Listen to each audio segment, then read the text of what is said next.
Humanity had always looked to the stars with hope and wonder, but the stars had not always returned the same. For centuries, humans had tried to reach beyond their world, to explore, to trade, to learn, but the ancient alien council had watched them closely, and they had decided. Humanity was dangerous, unpredictable, too wild to be trusted. One by one, human ships carrying explorers and scientists were denied entry to the galactic hubs. Planets where humans might settle were closed, and every trade offer was refused. Then, the council called a meeting that would change everything. Representatives from the most powerful species in the galaxy gathered around a glowing council chamber, their eyes cold and sharp, and they made the decision to exile humanity from the stars. The humans were to be sent to the edge of the galaxy, to a place where the light of the main worlds barely reached, where nothing lived and almost nothing survived. It was meant to be the end of humanity, a sentence that should have wiped them from existence. The first ships to arrive in the exiled zones found barren planets, frozen worlds, deserts of rock and dust, and seas of acid. The council had made sure that humans could not survive easily, hoping that the cold and hunger would finish them quickly. But humans were not so simple.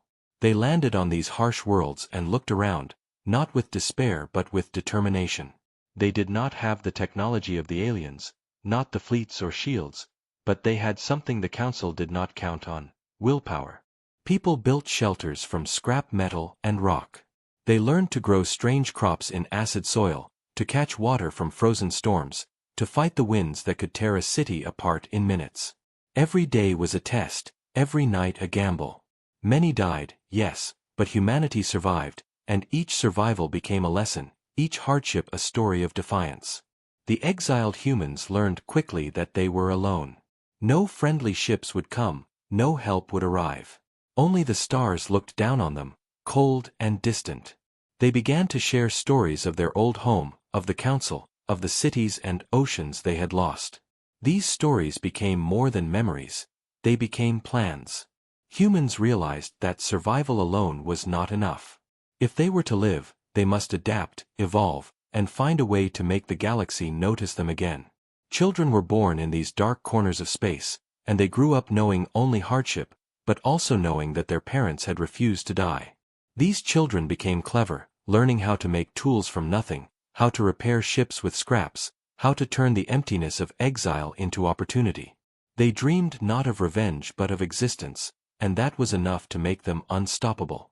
One day, the humans discovered a strange signal coming from the void, a faint pulse that carried a rhythm unlike any natural phenomenon. Scientists studied it, engineers listened, and soon everyone realized what it meant.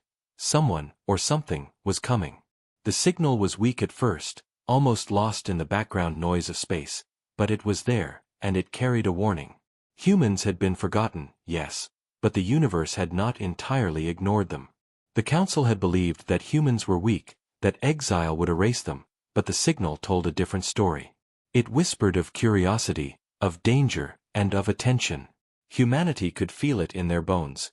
Something beyond the edges of the galaxy had noticed them, and whatever it was not neutral.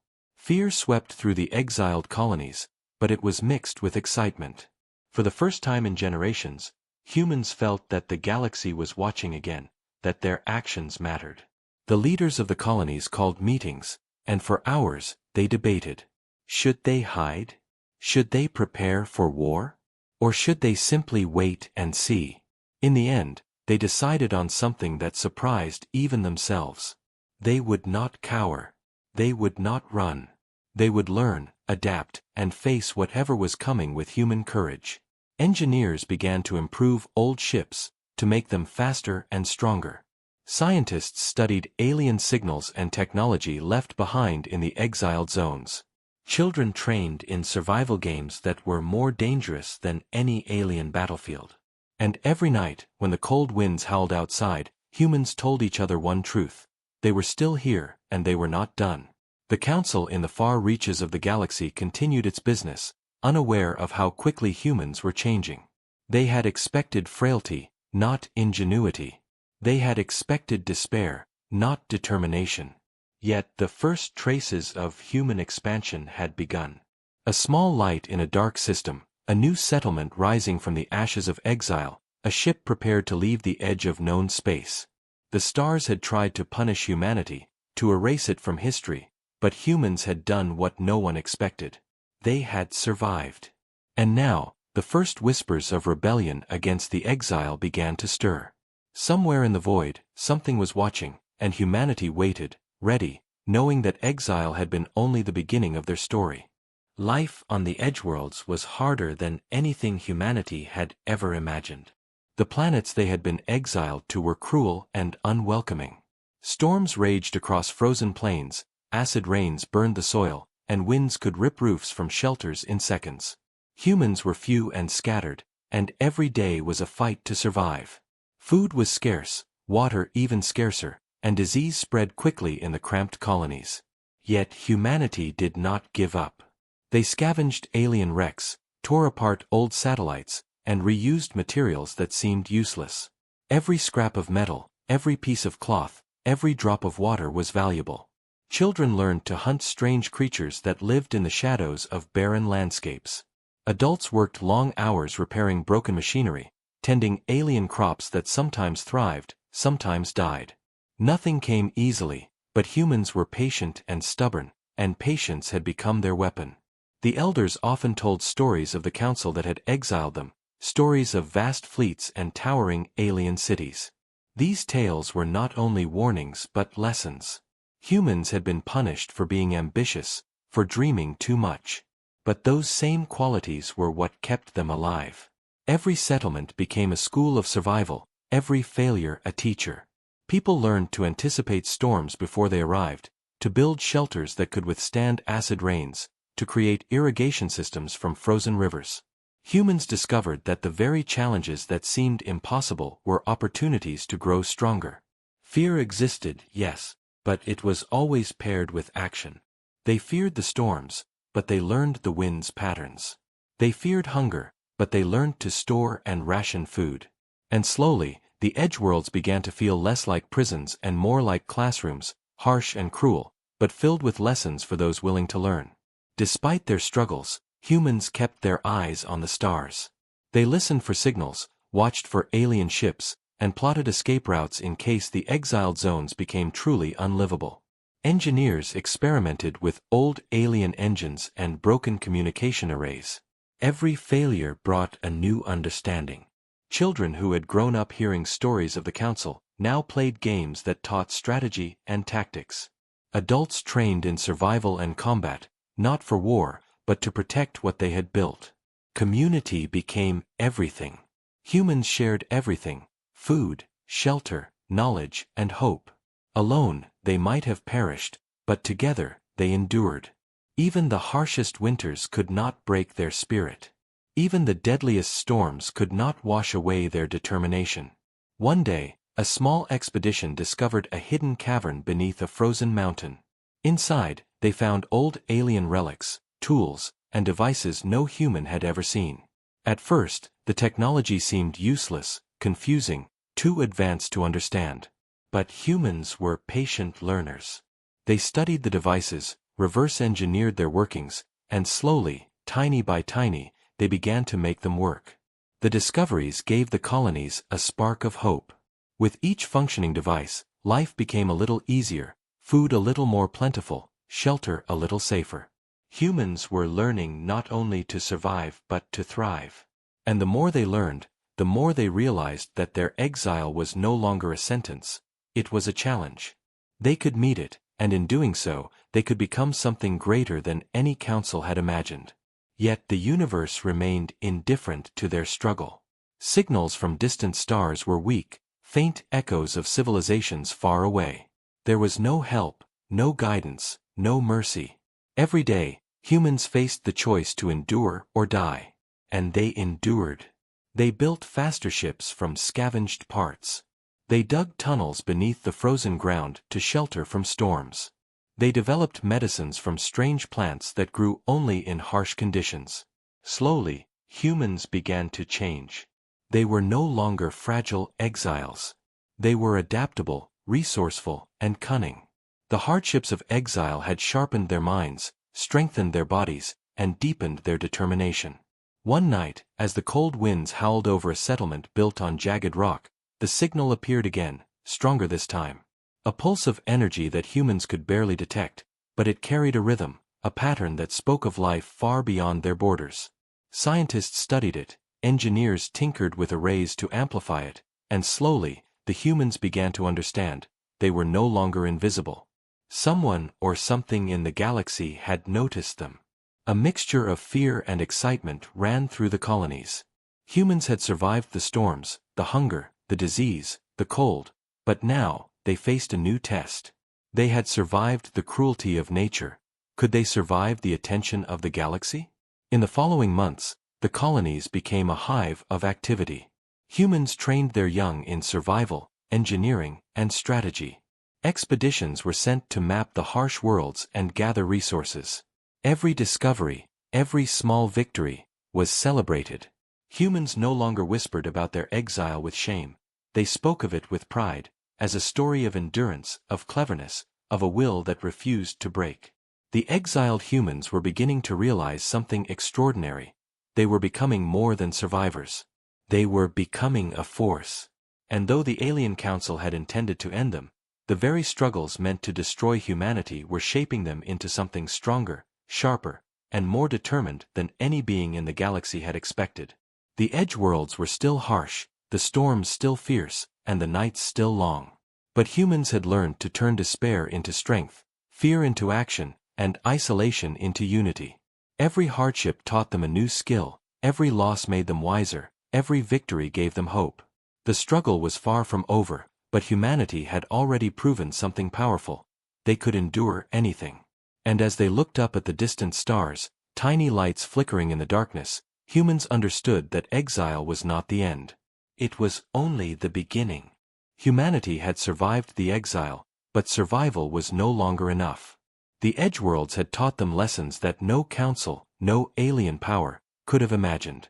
Children born into the harsh lands grew up fast, learning the ways of survival, learning to think, adapt, and innovate. They were strong, clever, and fearless in a way their ancestors could only dream of.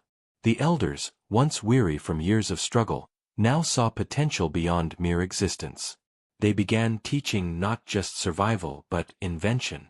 Humans tore apart old alien machines, studying every wire, every gear, every pulse of energy. At first, the technology seemed alien and impossible to understand, but humans were patient, and patience became their ally. They learned, tested, failed, and learned again. Slowly, they began to rebuild, not copies of alien technology, but something stronger, something uniquely human. Settlements once small and fragile became cities of ingenuity. Homes were no longer simple shelters but fortified structures able to withstand storms, acid rains, and alien creatures. Factories hummed with machines built from scrap, producing tools, weapons, and devices that could not have existed on Earth. Young engineers, barely in their teens, designed engines that could travel faster, ships that could survive the void of space longer, and communication arrays that could reach beyond the exiled sectors. Every success filled the humans with pride, every failure made them more determined. The edgeworlds that had been meant as prisons were now workshops of innovation, and humanity's mind burned brighter than ever. But humans did not only improve machines, they improved themselves.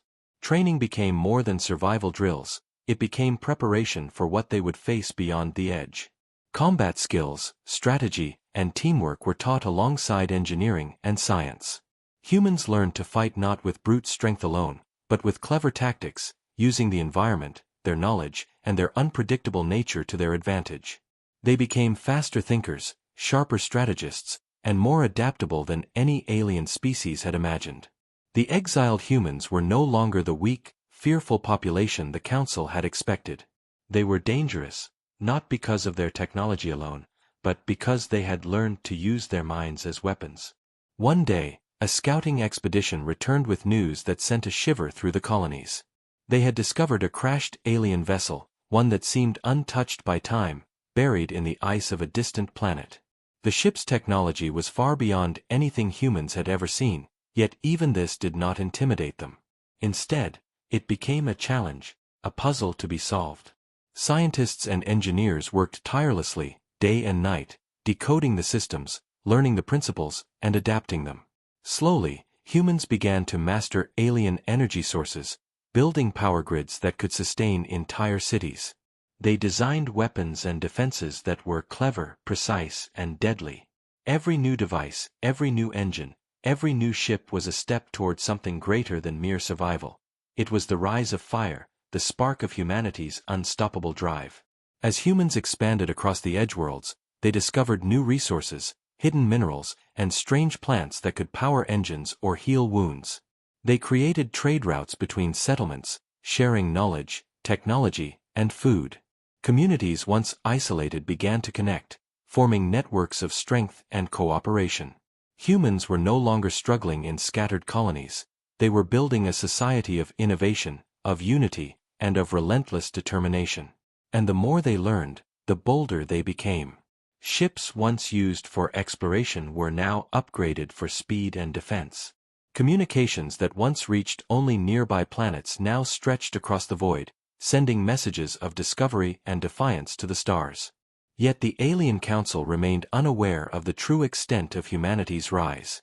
They continued their politics, their judgments, their belief that the exiles would fade into nothing. They did not see the cities growing on frozen worlds, the engines humming in hidden factories, the young humans mastering tactics and technology. Humanity was no longer just surviving, they were preparing. And as humans looked up at the stars that had exiled them, they no longer saw punishment, they saw opportunity. Every failure had been a lesson, every hardship a training ground, every exile a forge shaping them into something stronger, something relentless. Then came the first signs that the council might notice. Scouts reported strange energy readings at the edge of human territories. Small ships, alien and silent, observed from a distance, testing, watching. Humans detected them, of course, and they did not panic. They prepared. Ships were armed, defenses strengthened, scouts sent to study the unknown vessels. For the first time, humans were no longer the hunted. They were ready to confront, to strike, to prove that the exiled could rise higher than their oppressors. The colonies hummed with activity, cities alive with purpose and fire. Humans understood something deep within. The universe had tried to suppress them, to erase them, but they had learned to rise from nothing, stronger, smarter, and unafraid. As night fell on a planet scorched by storms, the leaders gathered on a cliff overlooking the settlements.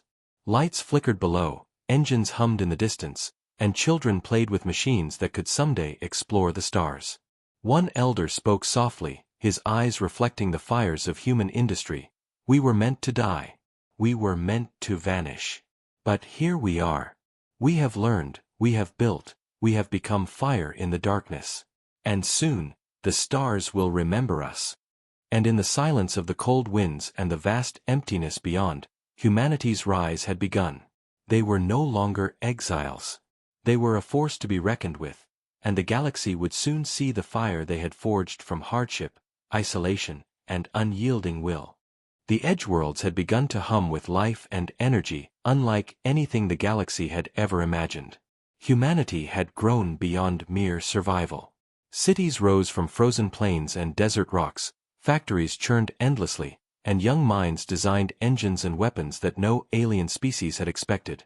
But the universe has a way of noticing when balance is broken. Far across the galaxy, the ancient council received reports of unusual energy readings, signals that hinted at human activity far beyond the supposed limits of their exile. Scouts who had been monitoring the exiled sectors returned with fear in their data. Something had changed. The exiles were no longer weak. They were building, learning, and thriving. And now, someone had finally begun to notice. The council convened in their grand chambers, beings of immense age and power arguing over the threat that humans had become. Some claimed it was impossible, that humans could not have advanced so quickly. Others warned that if action was not taken, humanity would become a force that could challenge the very council itself. Meanwhile, humans had detected subtle shifts in the energy of nearby systems.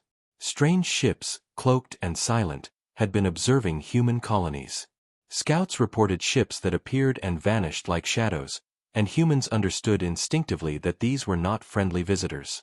The elders called councils, young engineers and strategists gathered maps and intelligence, and humans prepared quietly. They did not panic. Fear existed, yes, but it was sharpened into action.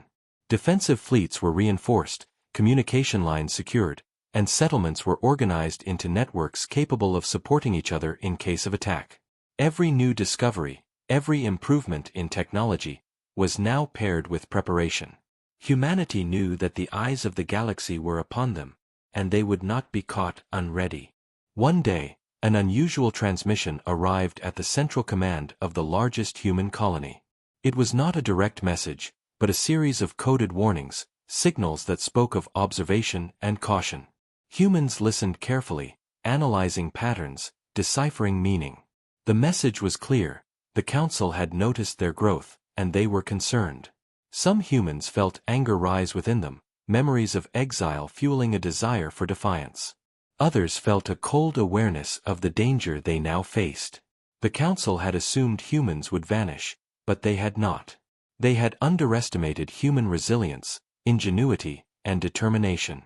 And now, humanity faced its first true test beyond the hardships of nature, the judgment of the galaxy's most powerful beings. Training intensified across the colonies.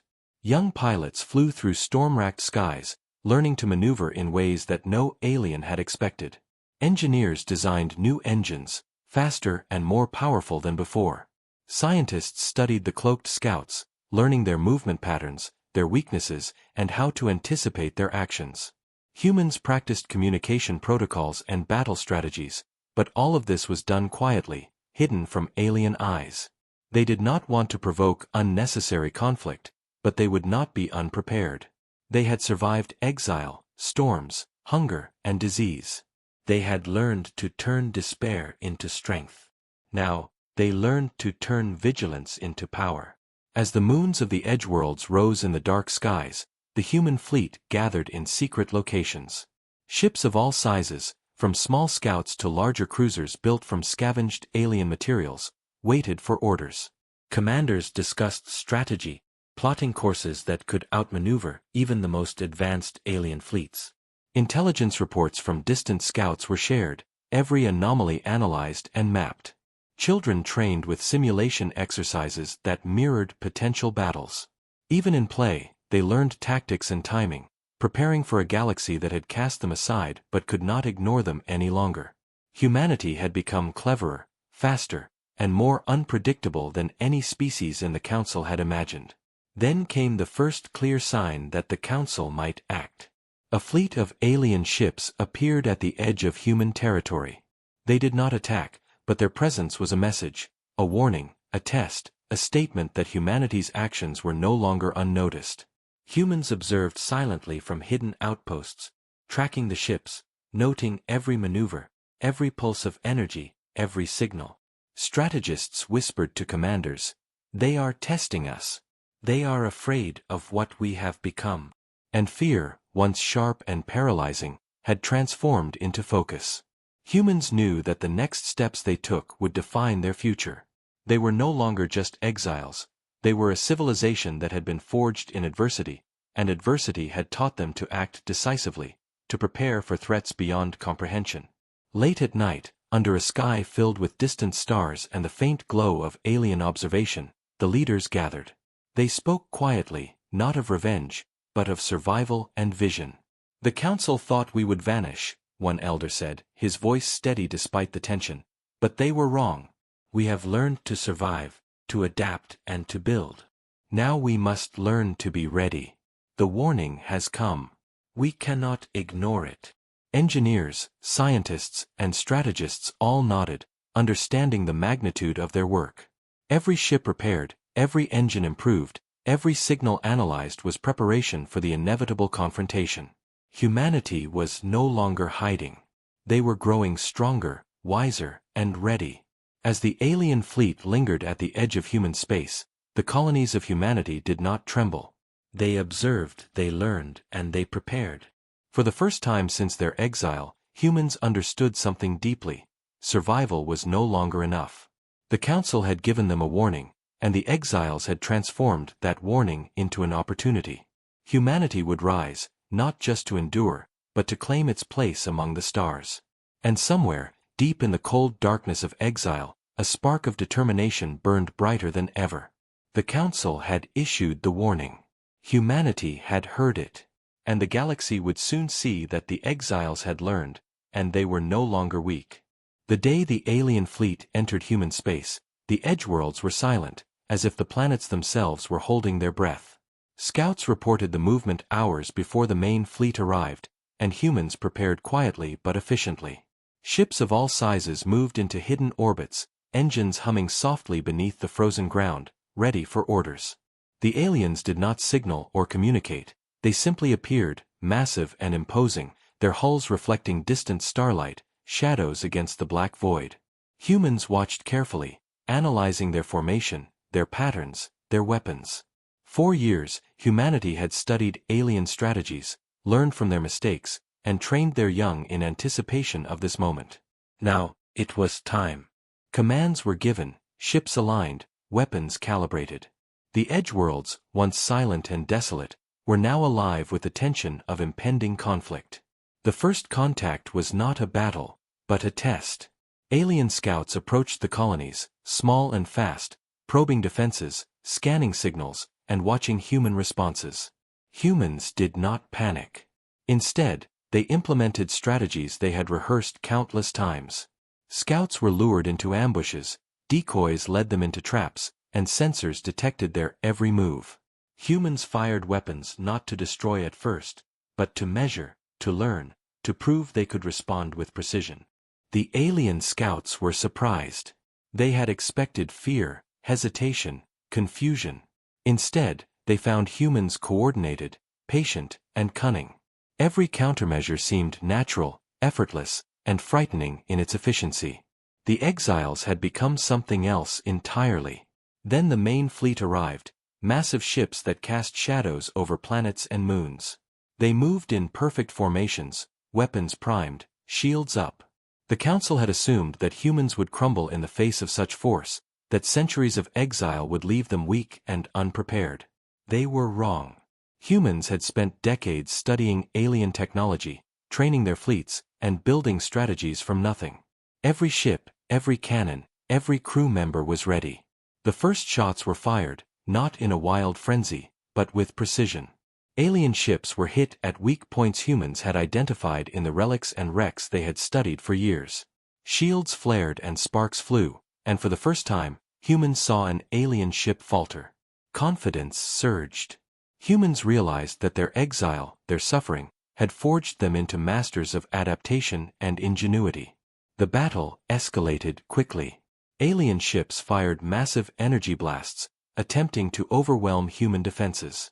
Humans responded with clever maneuvers, using the terrain of asteroid fields and frozen moons to their advantage.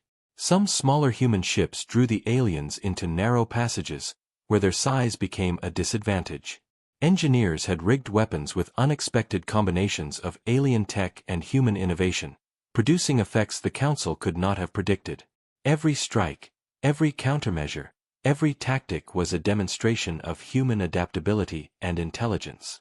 The exiles were not just surviving, they were fighting like a force of nature, unpredictable and relentless. Amid the chaos, human commanders coordinated strikes with precision that even the aliens could not anticipate. Teams communicated silently, through encrypted signals and visual cues, executing maneuvers that turned desperation into strategy. Young pilots, barely 20 years old, led flanking attacks that tore through alien formations. Engineers redirected power from city grids to weapon systems, boosting firepower in critical moments. Scientists analyzed alien tactics in real time, predicting movements and sending instructions to fleets with uncanny accuracy. Humanity was no longer reacting, they were controlling the battle. Every moment of exile, every hardship endured, had trained them for this confrontation. The aliens were forced to retreat from key positions. Their weapons could not break human formations, their shields failed to withstand clever targeting, and their pilots were unprepared for human unpredictability. One massive alien cruiser, thought to be nearly invincible, was disabled by a coordinated strike from a group of smaller human vessels exploiting a flaw in its shield alignment. The aliens, shocked and disoriented, regrouped and began a slow withdrawal. Humans did not give chase recklessly, but they pressed, maintaining pressure, demonstrating strength without overextending. It was the first true victory against the Council's forces, and it was a revelation. Humans had grown beyond their exile, beyond the expectations of the galaxy. As the battle ended and the alien fleet vanished beyond the horizon, human settlements erupted in cautious celebration. Ships returned to hidden bases, crews disembarked, and engineers began repairing damages while scientists studied captured data. The elders convened quietly, reflecting on what had occurred. They expected us to cower, one said, voice low but firm, to crumble under their power. But we did not. We adapted. We fought. And we survived. This is only the beginning. Humanity had learned that fear could be transformed into focus, that weakness could become strength, that exile had prepared them for more than survival. The Edgeworlds, once thought barren and desolate, now stood as a symbol of resilience and ingenuity. In the following days, scouts reported continued alien presence, though smaller and more cautious. The Council had seen the humans' capability firsthand, and their approach had changed. They would no longer underestimate the exiles. Humans, for their part, continued to expand, rebuild, and strengthen, knowing that the next encounter could be even greater. Every ship repaired, every weapon upgraded, every settlement fortified was preparation for the challenges to come.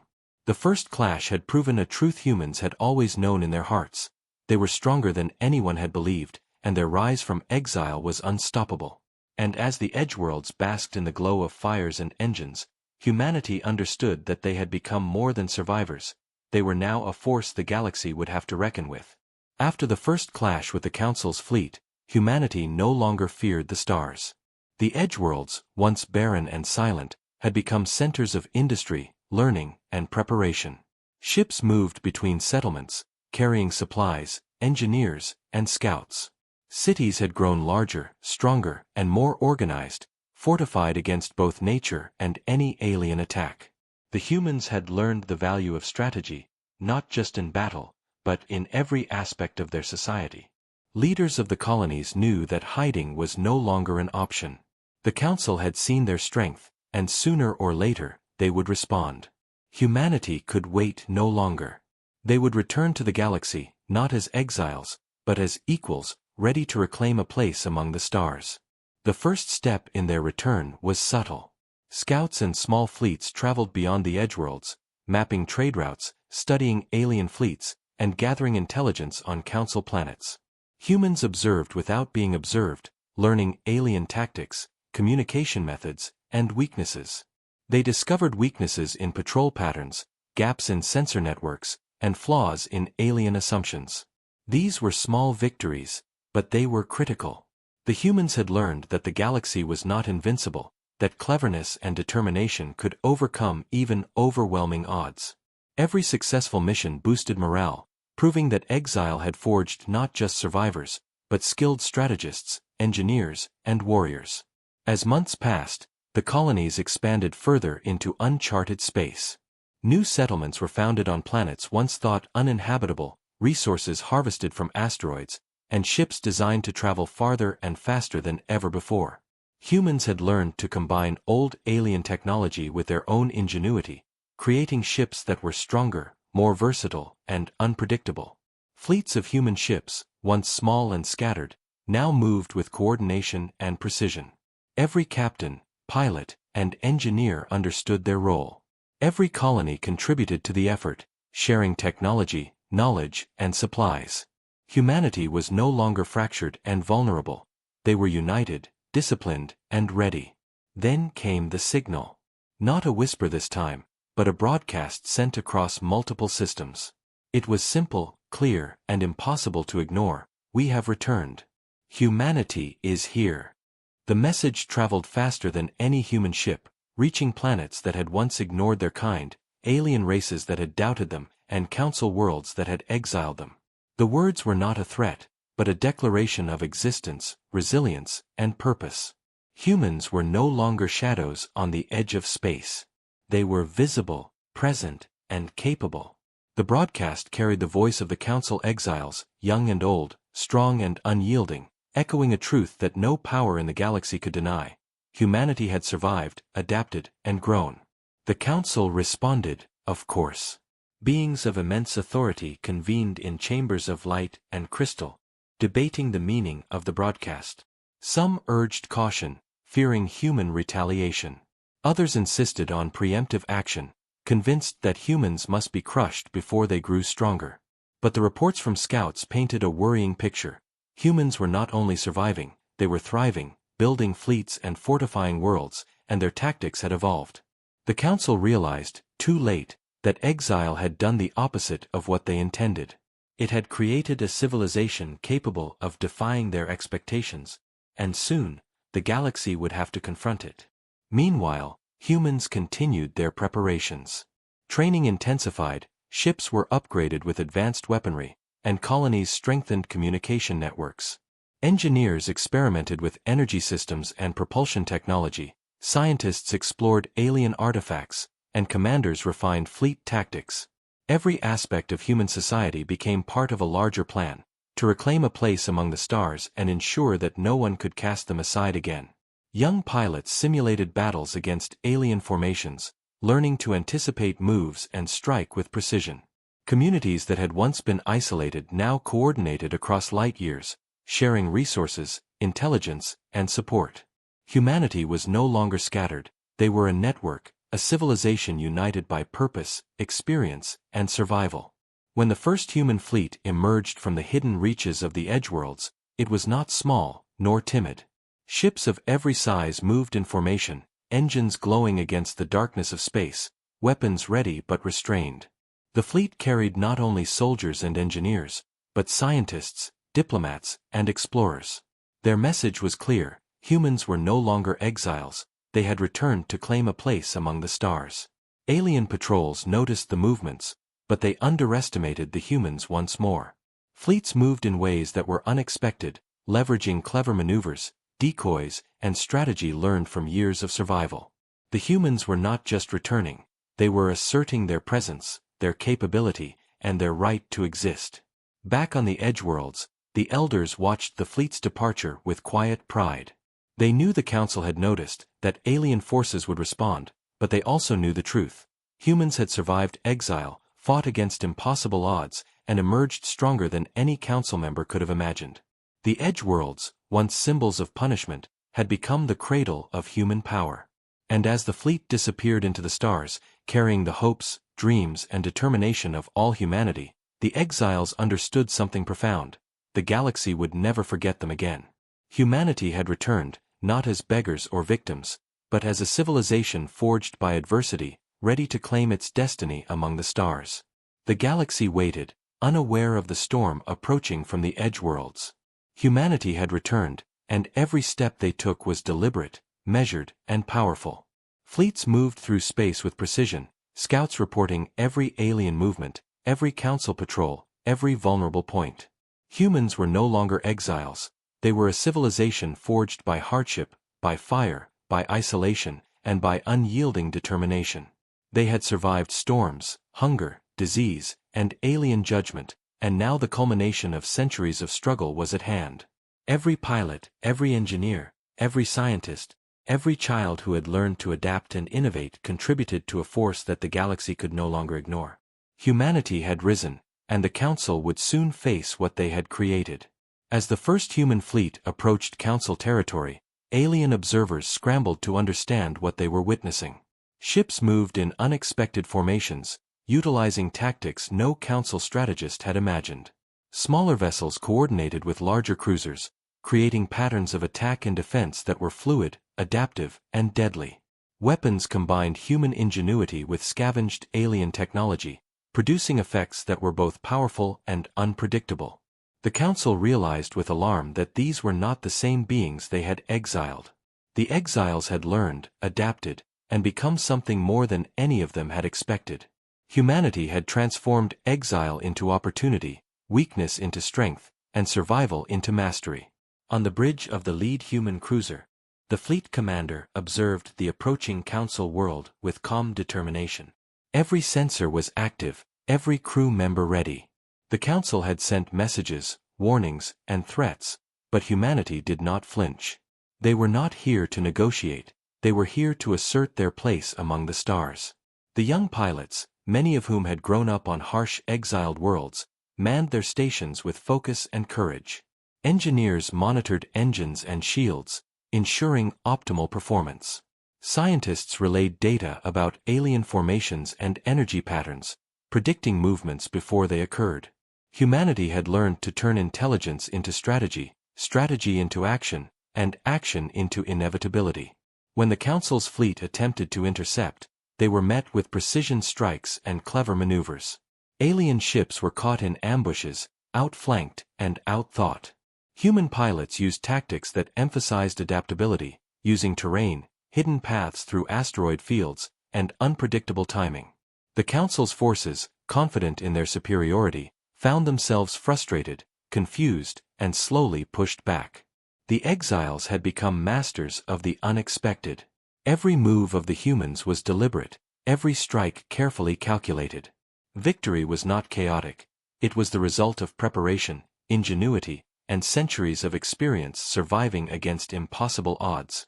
On the Council's homeworld, alarms spread through chambers of power. Beings of great age and authority could not understand how humans had become so formidable. Reports of lost ships, damaged fleets, and unexpected strategies filled the communication networks. Some council members called for total war, others for negotiation, but all feared what they had once dismissed as insignificant. The exiled humans had returned not to beg for acceptance, but to demand recognition. They had learned that survival alone was not enough. They had become a civilization capable of challenging even the most powerful species. Every moment of hardship, every lesson learned on barren worlds, every innovation born of necessity had led to this confrontation. As the humans closed in on the Council's central world, they did not strike recklessly. Instead, they demonstrated control, discipline, and restraint. They disabled key installations, not to destroy, but to prove capability. They blocked supply routes and isolated fleets, showing that humanity could dominate strategy without unnecessary destruction. Communication arrays transmitted a simple message across the galaxy: we were exiled. We were forgotten. We survived. We have returned. The words carried not anger, not revenge, but the undeniable truth of human resilience. The galaxy listened. The Council listened. And they could no longer deny humanity's place among the stars. Then came the moment of confrontation. The Council called representatives of humanity to face judgment, expecting fear, submission, or negotiation. Instead, humans arrived not as beggars, not as supplicants, but as equals. They did not kneel, they did not plead. They stood firm, their fleets at the ready, their people united, and their message clear. They had endured exile, mastered hardship, and learned to thrive where no other species could. They were no longer exiles. They were a force shaped by adversity, defined by determination, and guided by the vision of a destiny they had forged themselves.